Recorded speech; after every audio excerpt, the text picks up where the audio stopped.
We're going to get started. So finish up your conversations and please find a seat. For people who are looking for an interpretation, go ahead and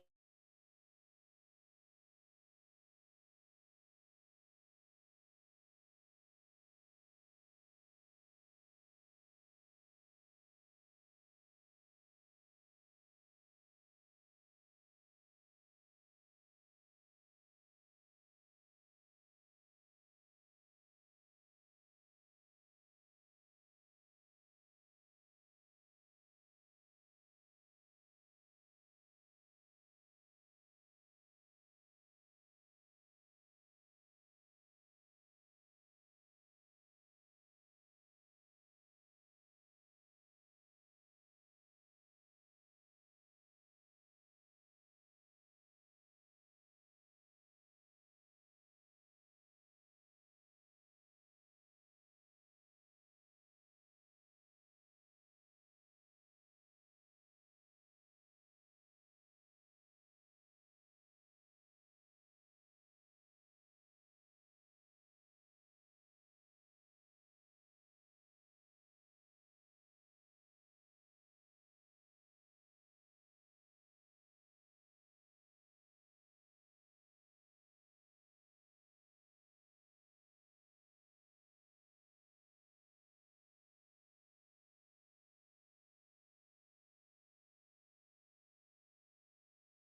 Hi, welcome.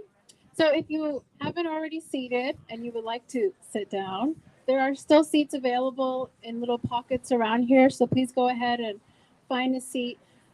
If you are in need of Spanish interpretation and you haven't picked up your headset, please go ahead and pick that up in the back. If you already have your headset, you can put it on. The interpreter is translating into Spanish right as we speak. So, we will be speaking slowly so that the interpreter can capture everything intentionally. So please don't mind our pacing over here. But thank you all so much. My name is Marianne. I am the Director of Community Empowerment with the Council President's Office, and we're really excited to have you here at the City Heights Pool.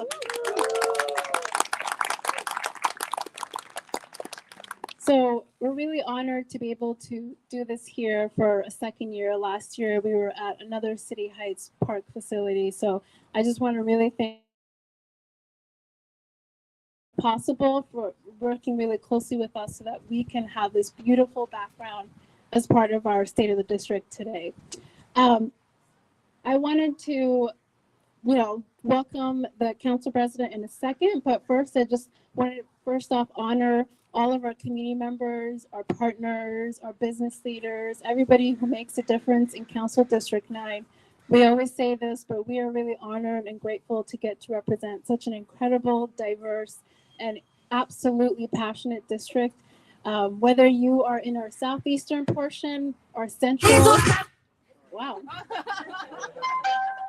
a little bit of a music break here. But whether you're in our southeastern portion of our district, or central, or more of our northern or eastern communities, we are so grateful to have the district that we do. And so Thank you all for being part of District. Thank you all. For a little bit of.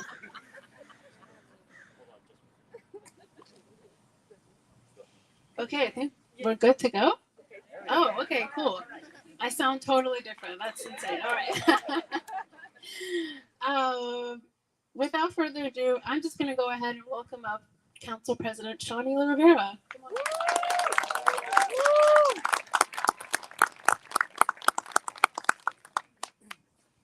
Thank you, Marianne.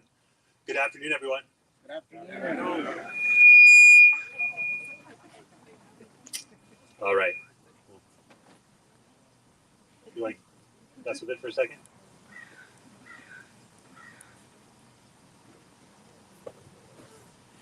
Thank you, Chris. All right. So welcome. Thank you again for being here. We are so grateful. Before we get into the celebration, I do want to take a moment to acknowledge some of the heaviness and sadness that many members in our community are currently experiencing. Since last Saturday, we've had 3 mass shootings in California. We had one in Baldwin Park. We had another in Half Moon Bay. Early this morning in Los Angeles, 3 people were killed and 4 were injured in another shooting. What I continuously say about these moments is that we can't pretend like it's normal for that level of violence to occur on a regular basis. That no matter how often it is occurring, what we cannot do is allow for it to be normalized. And I think that one of the ways that we do that is by acknowledging it, stating that we're not okay with it, because what would truly, truly be sad to me is for us to get to a place where we think it's just part of everyday normal life for many people to be killed all at once. Additionally, we know that many members in our community have been impacted by the murder of Tyree Nichols. And so whether it's being safe from gun violence or safe from the violence that's been far too often inflicted upon our Black community through police violence, the umbrella is that all people are deserving of a feeling of safety and worthy of that safety. And so if we can take a moment to acknowledge these heavy, heavy feelings that many of us have, and not just reflect on what has occurred, but in that silence, maybe also think about a future with peace and safety for everyone, that would be great.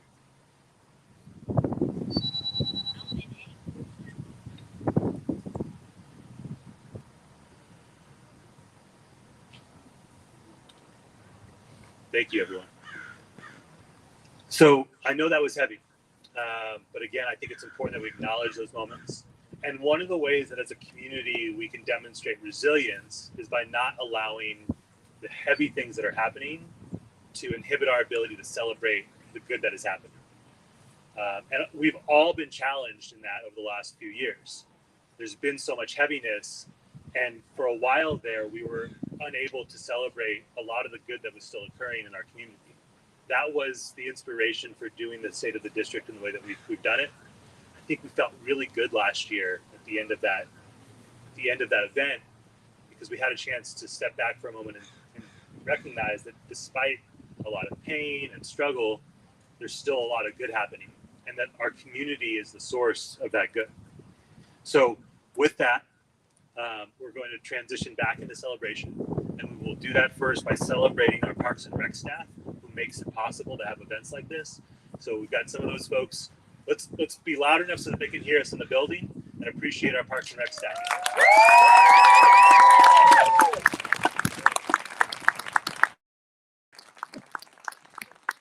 Thank you.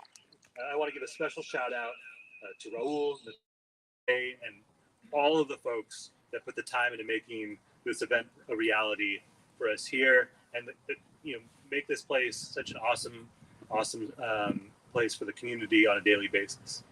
The theme of today is growing stronger together. and demonstrating some of the ways that we as a district are growing stronger through our togetherness. And this pool, this place is a very special place for me, an example of growing stronger together. And it's a special place for our district and for our residents. For years, this pool was closed to people for exercise, closed to the community to learn the life-saving skill of swimming, and closed for friends and family to gather in a place that brings people together. But the work of so many community leaders, like my friend Anna, who I think is right there, who called me, who called the mayor, and anybody else who would listen, or maybe even not listen, to tell us how important this swimming pool was to your children and the whole community.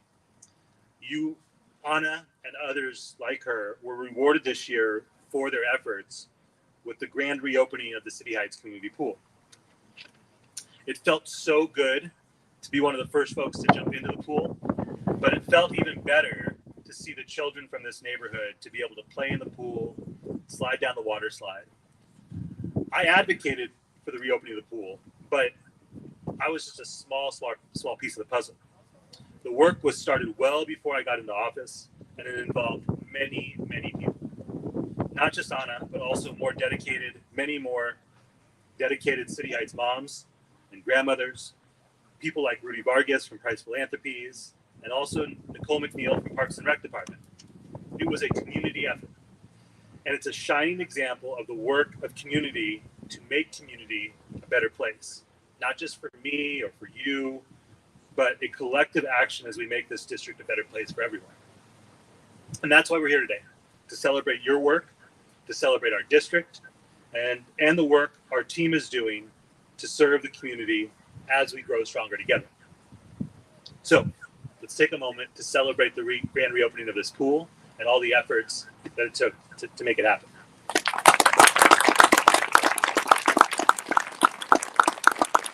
If I can ask, actually, just to embarrass some folks, if you were part of that effort in any way whatsoever, if you were one of those people who banged the drum and said, please reopen this pool, if you could stand up so that the community can recognize you for a moment.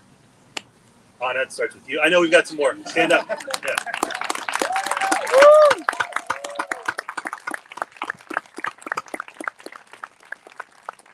Thank you, everyone. One of the most important responsibilities that I have in representing District 9 is the approval of the city's budget. We often say that budgets are value statements. Who, what, and where we invest public dollars says so much about what our priorities are. That's why it was so important to hear from you in our budget forums last year to talk about your priorities for the community and how to get funding for them. And for the way you showed up to council meetings to tell my colleagues about those priorities and why they matter to you. Some of the projects that received funding were the most basic types of infrastructure that were somehow still not available in all parts of our district, like sidewalks. The council approved construction of sidewalks on Whiteman to Ogden and City Heights, and on 73rd Street near El Cajon Boulevard in Rolando Village. To make streets safer, the council agreed on the installation of 14 new streetlights in City Heights and 3 new pedestrian beacons on intersections on El Cajon Boulevard. And then in Kensington, a network of streetlights that has not been working for many years have now been funded toward upgrading the electrical system and installing some new streetlights there as well. And certainly there are many roads that need repair in District 9 neighborhoods, but college area residents at Redland Drive Loop have been living with a street that was broken down in a really embarrassing way. Some children were injured on that street when riding their bikes, and they showed up, they advocated, they spoke up, and in doing so, they helped the entire council understand how important it was that their neighborhood receive funding. Those streets will now get a total reconstruction with investment over $1.1 million. These are just some of the projects funded by this year's budget. And in the coming months, we're going to have more budget conversations where we want to hear from you about your highest priorities for you and your communities. I look forward to working with you on those. I look forward to seeing you in council chambers as you show up for District 9 and demand that our community gets what we deserve. And in doing so, demonstrate that how we can grow stronger as a community when we work together. Besides some of the direct funding of projects and fixes in the community, our office has been working hard to address the city's greatest challenges, and those are housing and homelessness. Each and every example of homelessness, to me, is a demonstration of a societal failure to meet a basic human need and a human right. Just earlier this week, I spoke about this on the morning of the regional homelessness count, where 1,600 people from around the region gathered together to do a survey of the number of people who are experiencing homelessness. And to me, while I was inspired by the number of folks who were willing to get up before sunrise and do that work, it also said a lot about how badly we failed. We shouldn't have so many people living unsheltered that we need a small army in order to count them. That is motivation for me. It's motivation for our office. And we know that that the impact of homelessness is being felt widespread throughout our district. In some places, unsheltered folks are in the streets, parks, and canyons. In other instances, there have been disturbing interactions. The struggles that folks who are experiencing homelessness are facing is deeply saddening. And it's incredibly frustrating to me that we haven't made more progress in solving the issue of homelessness. But despite that, I am hopeful. We know that we are doing surprisingly well at helping homeless individuals find permanent housing. Believe it or not, in December of last year, so this is December of 2022, 759 people who were experiencing homelessness moved into permanent housing. That is 759 people whose lives changed in an incredible way as they moved from living in a car or a shelter or maybe even on a sidewalk or in a park into a home where they will have the foundation for a dignified and healthy life. Those 759 people add to the well over 10,000 people who have found their way from homelessness into permanent housing since the beginning of 2022. 10,000 people whose lives were changed in an incredible way as they went from experiencing homelessness to having a permanent home. That was the result of monumental efforts. The city has added over 700 beds of shelter. The county and city are collaborating in ways that they never had before when it comes to homelessness. But it's still not enough. And we know that. We can see that. Because what we have not done well is prevent people from falling into homelessness. That's why my office has worked with community to lead the charge on preventing homelessness. Last spring, I joined with courageous community members and fierce legal advocates to push forward a moratorium for evictions for those folks who are paying their rent, abiding by the terms of their lease, with the belief that nobody who's following the rules and paying their rent should live in fear of being pushed out of their home. In this year's budget, over $3.5 million was dedicated toward what we call the Housing Instability Prevention Program, which will provide a few hundred vulnerable seniors, families with young children, and people with disabilities a small rent subsidy to help them make the payment on their rent and keep them from being forced out of their home. This program is helping seniors and families from falling into homelessness, and we hope to be able to expand this program to help even more people. And in the coming few months, my office will bring an ordinance to City Council to provide stronger protections for renters so we can reduce needless evictions of tenants who are paying their rent on time. We also want to reduce the displacement and incredibly high cost of moving from one place to another. We know that there are people in this community who fight every single day to make this the best community possible, yet they live in fear of being priced out, and we are losing more and more of those folks on a consistent basis. We can't allow that to happen, and our office is going to do everything we can to keep this community together. There's many more accomplishments that you can read about in the annual report that our office has produced. On the topic of lowering cost of living for people, I want to highlight something that I'm incredibly proud of that happened this past year. And that is offering youth opportunity passes to young people 18 and under to ride transit for free. We also successfully advocated for the expansion of the program to include transit passes for foster youth and former foster youth 18 to 24 years old. This has allowed our city's young people the freedom and opportunity of traveling around the city for school, work, or play without having to pay the high cost of gas or car payments. Now, I've personally been advocating for youth opportunity passes for several years, but that effort started well before I ever got involved. Community members here in City Heights, mothers, grandmothers, just concerned residents have been leading the charge for decades to bring those passes to us, and now it's a reality. So we should celebrate that. And if you were one of those individuals who's been involved in that effort, if I could have you please stand up.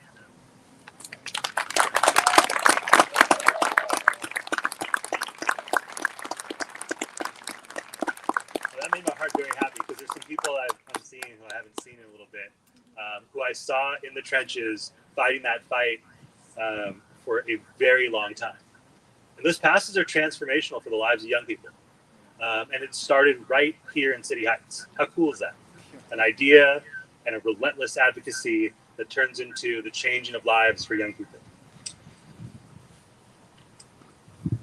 Those passes, combined with investments in bike lanes in our mid-city area, are creating an infrastructure where there can be alternatives to driving, which reduces the need to buy a car, pay for gas and insurance, to get around safe. I want to give people an opportunity to save money and build wealth while doing our part to reduce the effects of climate change. By the way, on that front, I want to take a quick, because it's always a multi-person effort. Just as there are people who've been advocating for transit passes for years, there's folks and some of the same people who've been advocating to make safer streets, to provide mobility options for folks. So if I could have some of you stand up and receive the recognition that you deserve. There's more of you out there.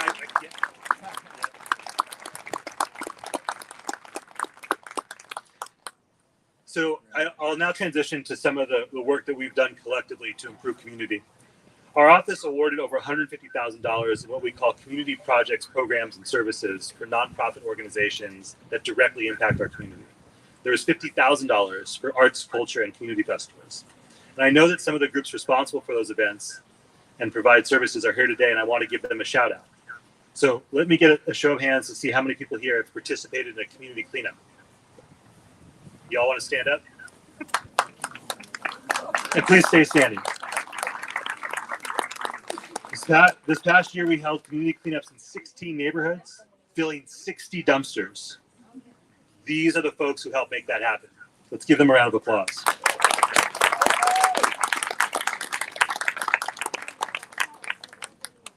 When I think about the events that we've held in our district and the work that we've done with different communities to bring investment to our neighborhoods, I can see that our district is growing stronger together. And I thank you for helping us build that strength in our communities to face the tough challenges that we face, but continue to push to a future where we all thrive. Of course, we would not be able to do all these things and advocate for our District 9 communities if it were not for the great work of my team, who puts an incredible amount of time, heart, and effort into serving the District 9 community. So with that, I want to introduce my team. We're going to start with our interns. Daniela, Ramon, Andrea, Angel, Roberto, Liliana. Stand up. They're back there. This is an incredibly bright, talented, and dedicated team of interns who are not just sitting around and pouring coffee, but they are getting elbow deep in the hard work of serving community, and do it with a heart full of dedication to community, and they deserve a ton of praise.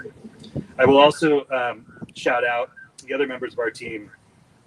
Chris Chan, our Director of Council Communications. Julio Garcia, our Government Affairs Manager. Brendan Dentino, Director of Policy. Maya Rosas, Director of Strategic Initiatives. Heidi Palmer, Director of Office Administration and Scheduling. Francisco Perrota, Community Representative. Jeffrey Nguyen, Policy Advisor and Community Representative. Ben Mendoza, Community Representative and Digital Communications Manager. Naveed Harris, Community Representative and Policy Advisor. Marta Zapata, Community Representative. Marion Osman, Director of Community Empowerment. And last but not least, our Chief of Staff, Lydia Van Noot. I cannot tell you how fortunate I feel to be surrounded by the team that I have.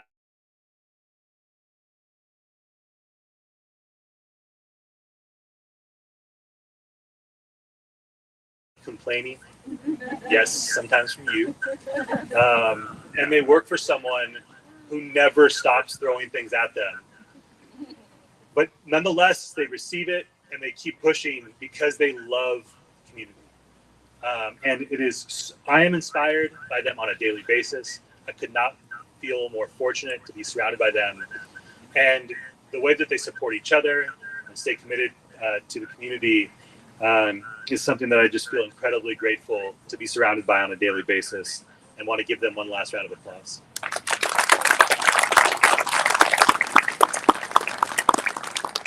Thank you, everyone. And now we want to recognize some of the extraordinary people in the community. These people have taken their time and their energy and poured passion into making District 9 a better place.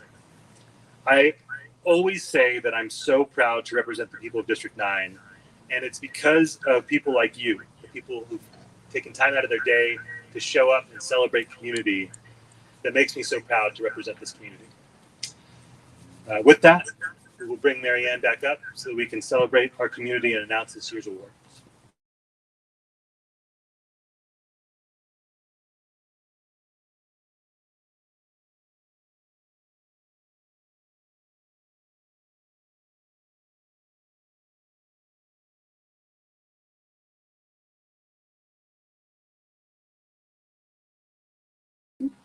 I want you all to make sure you please give a loud clap and appreciation for every single group, entity, individual who steps up, because we are incredibly honored to be able to recognize you all today. But you do this work not for the recognition, but because this is your livelihood, this is your community, and this is what you believe in. And so we're very thankful to just even be a part of your journey to get to honor that part. So without further ado, Roberto, one of our interns, is going to help us hand the awards to our lovely awardees. So each awardee will have a chance to come up. You'll receive the award, and then you'll have to take a picture with the council president. There isn't a speaking piece to this because there's so many awardees that we want to make sure all get the chance to come up. But please, like I mentioned, be very loud, be very appreciative for every person. So we're going to start off with our Community Partners of the Year. Last year, we had honored one partner. This year, we are really excited to honor two incredible organizations for our Community Partners of the Year. The first one that we really want to give a huge shout out to is Legal Aid Society San Diego. Come on up, Legal Aid. If you're not familiar with Legal Aid, you should be. They're doing incredible work supporting some of our most marginalized community members be supported on numerous issue areas and get the rights and access that they deserve. So thank you again to Legal Aid Society.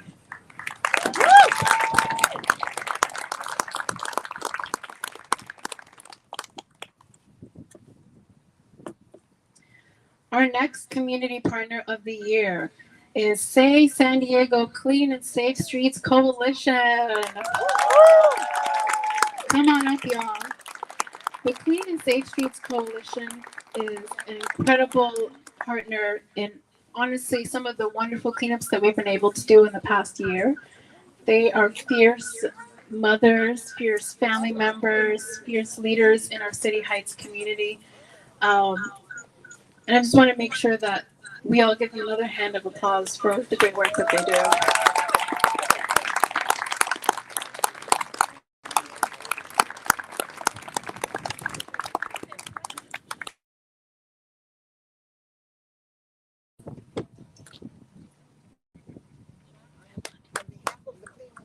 Thank you again.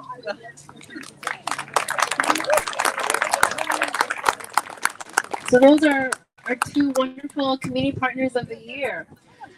Our next category is our volunteer of the year, or volunteers, because there are several that we're going to be recognizing. We're so fortunate that these individuals and groups give their time and energy for the betterment of the community with no cost, just of their own personal passion and interest and investment. The first volunteer of the year that we are recognizing is Vicki Pincus of Kensington Fire Safe, and on her behalf is going to be Judy Harrington welcoming her. Come on up. The Kensington Fire Safe are one of the key partners that we have in the district. They are there to represent making sure that their neighborhood is environmentally safe and not harmed by many of the challenges that we're facing today. So thank you, Judy, for being here, and thank you, Vicki, for all your leadership as well. Our next volunteer of the year, some of you might know them, the City Heights Rotaract. Come on board. The City Heights Rotaract, if you are not familiar, are, I believe, the only youth Rotaract or one of the youngest youth Rotaracts in the entire county. They do incredible work. Again, all volunteers in our City Heights community. So we're thankful for their leadership and for engaging young people and really investing in improving our neighborhood.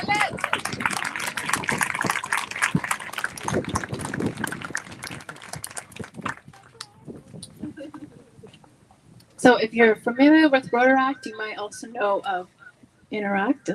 And we want to welcome the Hoover High Cardinals Interact for the work that they do in our community as well. Come on board. We're incredibly fortunate to have these young leaders in high school. Okay, high school doing this work, getting out, supporting their community, and being incredible leaders. Woo!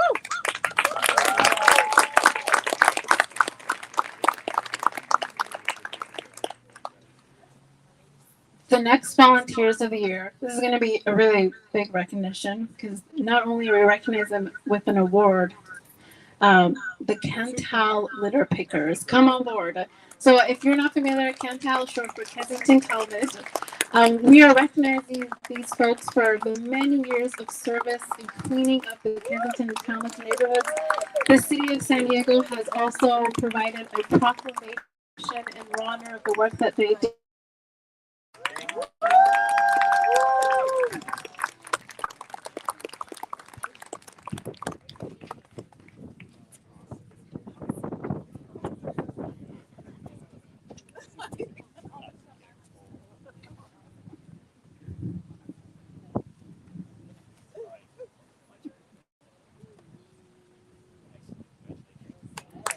Thank you all.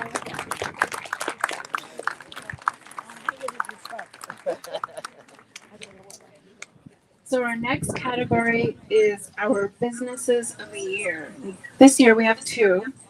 I think we all love our small businesses, and it's always incredible that not only do we make the time to support them, but also uplift the work that they do day in, day out to be a part of our communities and really help shape the fabric of where we get to live, work, and reside. So without further ado, I want to introduce our first business of the year. I'm not sure if Sarah's here with the Dog Society in our Rolando Park community, who's a new neighborhood in our district.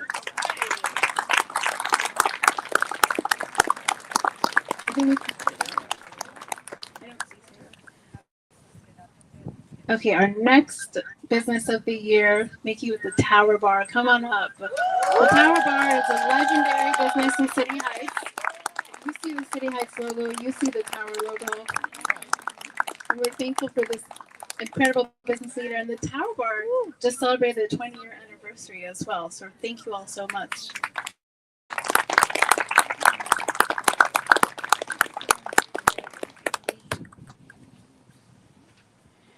Okay, now we get to honor our nonprofits of the year. These organizations have shown not only just leadership, but just tireless advocacy and effort with and on behalf of the residents of District 9. This first one that we want to honor is special because they work specifically with our immigrant and refugee populations, and they're one of the key organizations that has been working with us on our housing advocacy work. Please welcome PANA, the Partnership of the Advancement of New Americans.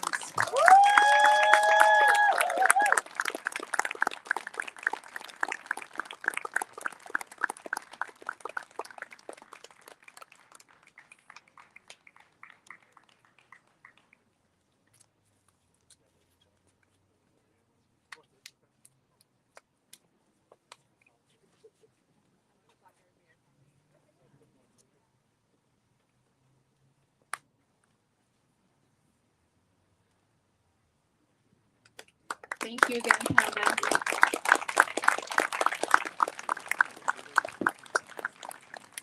Another nonprofit we want to recognize is Groundwork. Come on up, Groundwork. I see you all sitting in the back.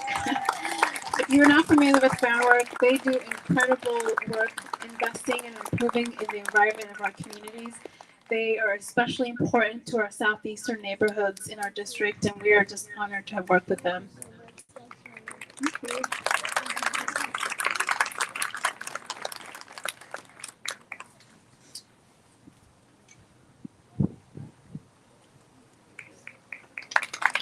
Thank you all. So if you don't already know, this is an office that loves to bike. If you haven't already seen us around town, you probably will sometime soon now that you know that. And one of the partners that we wanted to recognize for making biking not only accessible, but also giving folks the opportunity to learn how to improve their bikes, learn how to do bike mechanics, and really invest in that mode of recreation and transportation for folks is Bikes del Pueblo. So I want to bring them on board. Thank you all.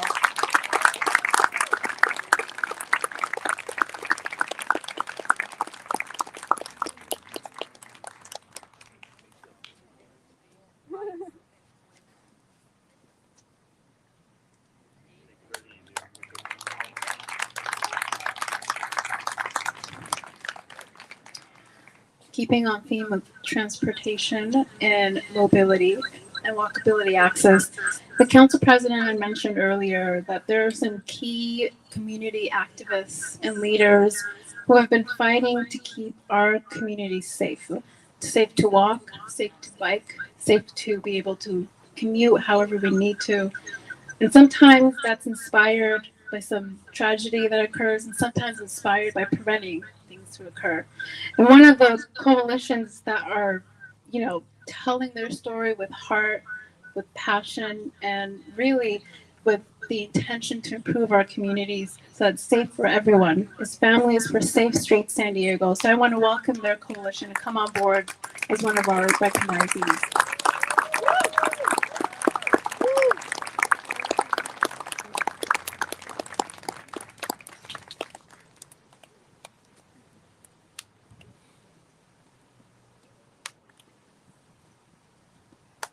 Thank you again.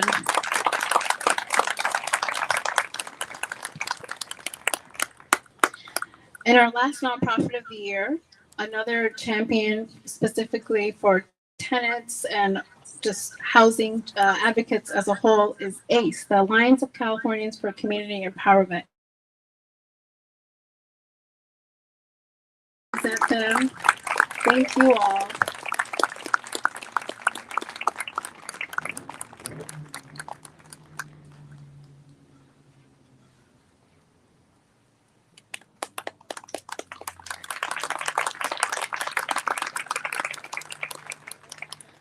Okay, so our next category is our Youth Leaders of the Year.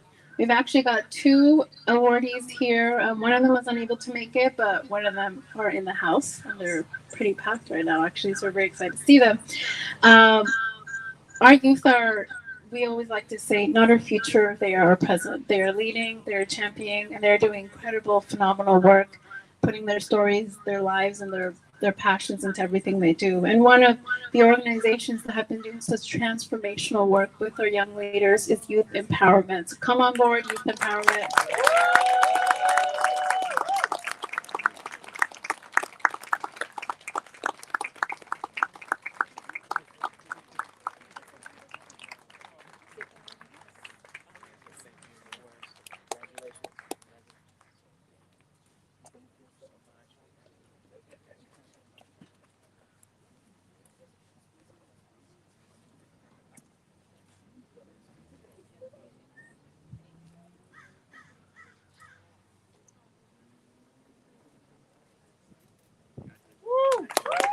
Thank you. If you're not familiar with Youth Empowerment, please look them up. They're doing transformational work with some of our most impacted young people. We want to make sure that they get the kudos that they deserve.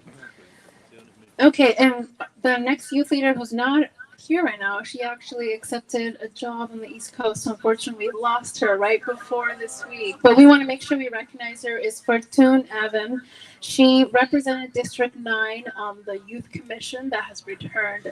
She is an incredible organizer, activist, a City Heights youth that grew up here, went to school, and came back to her community because this is who she loves and who she's doing all her work for. So if we can just give her a hand, even though she's not here to accept it right now. It's always sad when we lose our young people to other places. They will be back. So next, we'd like to recognize our Artist of the Year. You might have seen some of the incredible murals that we have here in the district, especially in City Heights. And this next artist, her murals are bright, they're colorful, they're phenomenal, and they are especially noted as being some of the most beautiful works of art that have come up in the past year or two. And so I want to make sure that we bring up on board Tao Huan French. Come on.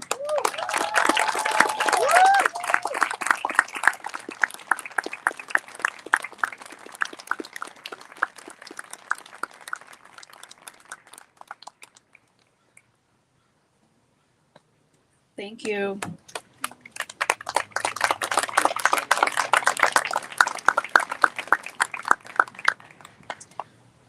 And last but not least, our last category, Heroes of the District.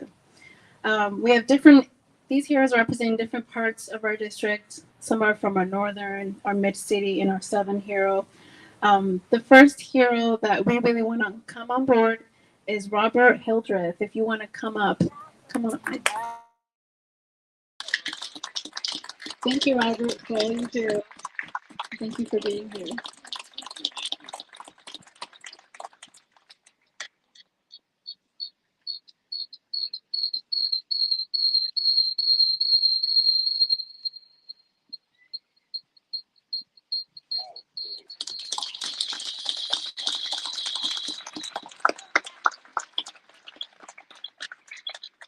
Our next hero is Claudia Ciarmoli. You want to come on board as well?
And to be able to witness and work closely with the incredible work that you're all doing. Thank you again. Toss it back to the council president. Thank you, Marianne. That was really, really inspiring to see everyone come up. And I started the program with some comments about some of the heavy things that are going on in our community, and we did a moment of silence to reflect on that. But there's something else here that we can reflect on also, and that is the incredible happenings in our community because of folks like you. And look, I know that there's lots of disagreements about lots of things to be had, but when I look out and I see the faces here, I also see people from literally all types of backgrounds who have different religions and come from different places in the world, and who disagree on a variety of topics, but genuinely are working to improve our community. And they're doing that without asking for anything in return, but because they have a passion for making their community a better place. And so if we can take a moment to reflect on who is here and what we are trying to build, I think that'd be a really great way to close out. So thinking about the work that was just honored today, we know that there are folks in our community who are working to make our neighborhoods clean and healthy and free of litter. We know that there are people who are working to create opportunity for young people, to give them the opportunity to get to and from activities by bus, bike, or by walking in a safe way. We've got folks who are working to prevent homelessness, to protect tenants, to create more housing opportunities for people. We know that there's folks here who are working to celebrate their community and are pouring a ton of effort into creating amazing community events where we can come together and celebrate one another. We know there are folks who are working to prevent fires, to remove litter from canyons. There's businesses who are giving back to their community despite not needing to do so and being challenged by the pandemic over the last couple of years. It's incredible work happening just right here. And this is just a small fraction of what's happening in our communities. So kind of thinking about all the things that I just mentioned that are happening just amongst the work that you all are doing, if we can take a moment to pause and reflect on the future that you all are working to create, let's do that.